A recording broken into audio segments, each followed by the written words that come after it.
I'm Megan Daniels, and here in Sterling Heights, they are prioritizing steady jobs, strong pay, and real opportunity, all without a four-year degree. Jobs and trades aren't just in demand, they're changing lives and providing a pathway for young people to build a future without debt. I get to speak with people and work in a changing environment. I'm not stuck behind a desk all day, and I'm presented with different challenges each and every day that I get to overcome. Michael Lepinot is a service tech with CNC Heating and Air Conditioning. He says he found his path in the trades after realizing a traditional career just wasn't for him. It just didn't seem like something for me, and being in a trade has been nothing but great in my life. You know, I wouldn't be who I am today without it. Nationwide, the U.S. Chamber of Commerce estimates there are over 60,000 unfilled HVAC positions, a gap industry leaders are hoping young talent will help fill. Yeah, she probably just needs a new thermostat. Justin Coker is the manager at CNC who oversees all of the apprentices.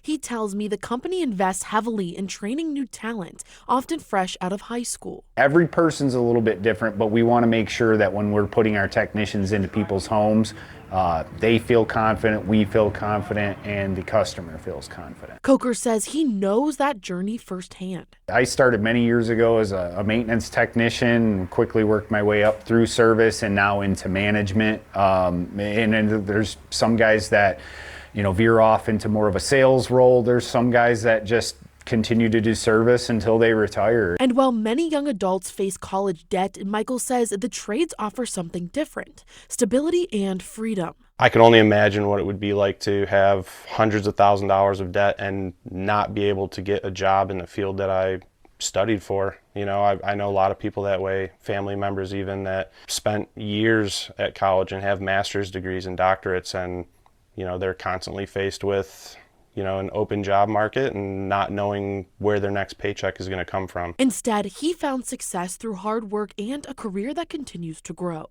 If it's something that you're truly dedicated to and that you love doing, it's worth it. Megan Daniels, 7 News, Detroit.